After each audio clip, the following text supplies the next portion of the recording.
বাংলাদেশে চলছে চূড়ান্ত অরাজক পরিস্থিতি আর বিশৃঙ্খলা। ওসমান হাদির জানে শেষ হয়ে যাওয়ার পর থেকে এই বিষয়টা একেবারে চূড়ান্ত পর্যায়ে পৌঁছে গিয়েছে। লাগাতার চলছে হিন্দুদের ওপরে অত্যাচার, আর তার জল জ্যান্ত উদাহরণ সম্প্রতি দীপু চন্দ্র দাসের ঘটনা। ভারতের হিন্দুরাও তার প্রতিবাদ জানাচ্ছেন। এমনকি বাংলাদেশের হিন্দুদের স্বার্থে ভারত কড়া কোনো পদক্ষেপ করে কিনা সেই প্রশ্ন উঠতে শুরু করেছে বিভিন্ন মহলে। এরই মাঝে বাংলাদেশি এক মোল্লার বক্তব্য সামনে এসেছে, যা শুনলে আপনি হেসে গড়িয়ে যাবেন। জানেন ওই অপদার্থ বোকা মোল্লা কি বলছে? সেটাই আপনাদেরকে এবার বলবো। ওই বাংলাদেশি মোল্লা বলছে যে ভারত দেখে নিন, আপনাদের পারমাণবিক অস্ত্র কোনো কাজে লাগবে না, আপনাদেরকে আলু ভর্তা করে খেয়ে ফেলবো। ওই মোল্লার এই বক্তব্য বার্তাবাজার নামক এক সংবাদ মাধ্যমে তুলে ধরা হয়েছে। আপনাদেরকে শোনাই কি বলছেন ওই বাংলাদেশি মোল্লা। আপনাদের পারমাণবিক অস্ত্র কোনো কাজে লাগবে না, আমরা আলু ভর্তা করে খেয়ে ফেলবো ইনশাআল্লাহ।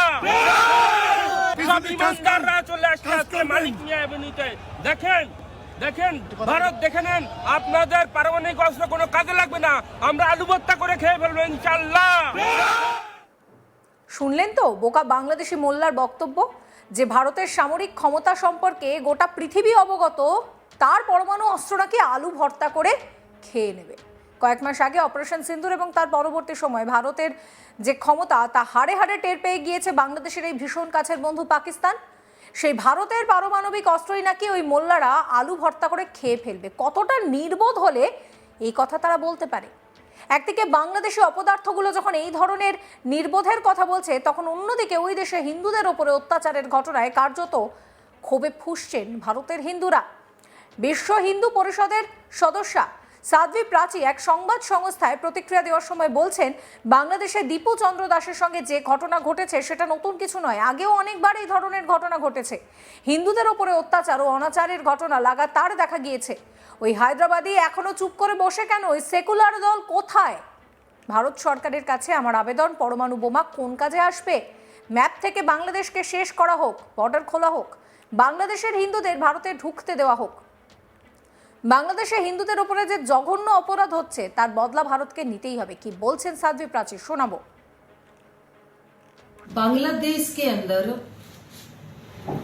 ये कि आज जो घटना हुई दीप चंद्र दास की, ये कोई नई घटना नहीं, पहले भी बहुत बार हिंदुओं के साथ इतने अत्याचार और अनाचार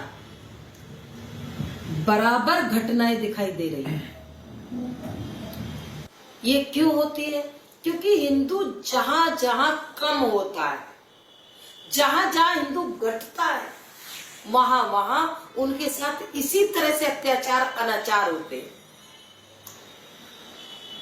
मुझे तो बड़ा अफसोस है, वो हैदराबादी अब तक चुप क्यों बैठा है? कितना जघन्य अपराध बांग्लादेश के अंदर हिंदू के साथ होता है, और वो सेक्युलर गैंग कहां है? वो चुप्पी क्यों साधे?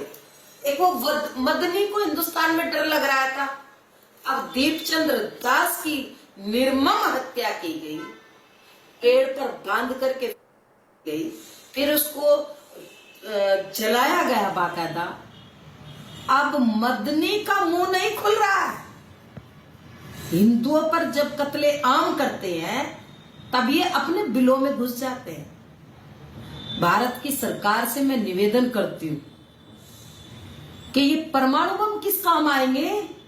बांग्लादेश को खत्म करो नक्शे से, और वहां के हिंदुओं को बॉर्डर खोल दो, हिंदुस्तान में एंट्री करो उनकी। बांग्लादेश के हिंदुओं की बहुत अत्याचार सहन कर रहा है, और बांग्लादेश के अंदर जो इस तरह के ये जघन्य अपराध हो रहे, इसका बदला हिंदुस्तान को लेना पड़ेगा। শুনলেন তো সাধ্বী প্রাচীর বক্তব্য, কিভাবে স্পষ্ট ভাষায় নিজের বক্তব্য তিনি বুঝিয়ে দিলেন। শুধু সাধ্বী প্রাচী নন, এমন অনেকেই বাংলাদেশের হিন্দুদের ওপরে যা অত্যাচারের ঘটনা ঘটছে তাতে ক্ষুব্ধ। তবে এবার কি বাংলাদেশের হিন্দুদের স্বার্থে কোনো বড় পদক্ষেপ ভারত করবে? তার উত্তর অবশ্য ভবিষ্যৎ দেবে।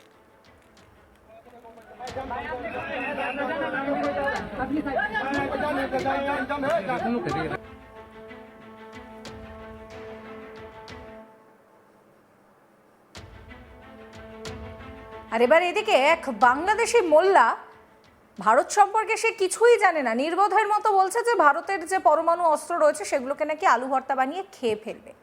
মানে বাংলাদেশ ভারতের অস্ত্রকে আলু ভর্তা বানিয়ে খেয়ে ফেলবে, আর ভারত কি হাতে হাত গুটিয়ে চুপ করে বসে থাকবে?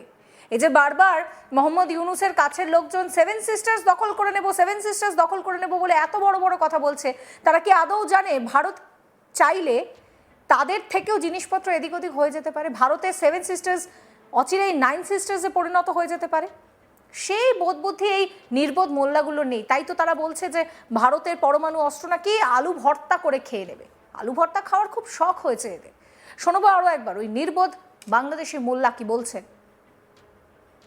দেখে নেন, আপনাদের পারমাণবিক অস্ত্র কোনো কাজে লাগবে না, আমরা আলু ভর্তা করে খেয়ে ফেলবো ইনশাআল্লাহ।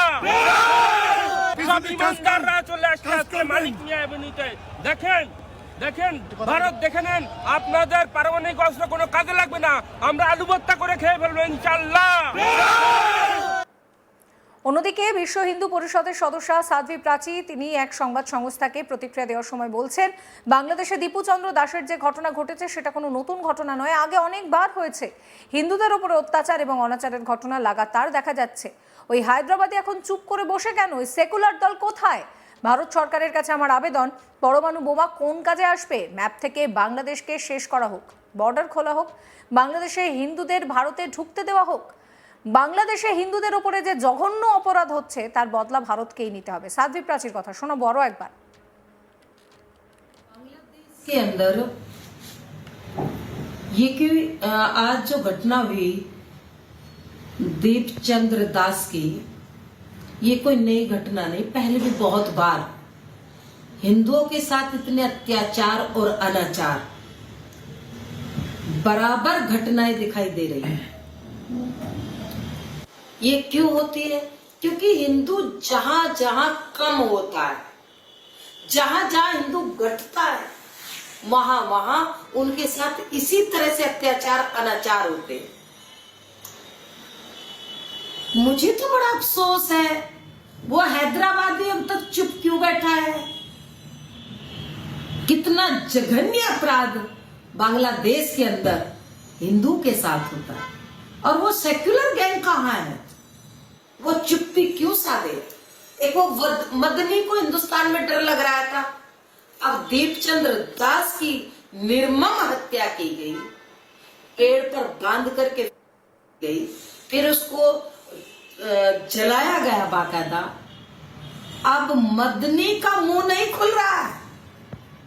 हिंदुओं पर जब कत्ले आम करते हैं तब ये अपने बिलों में घुस जाते हैं।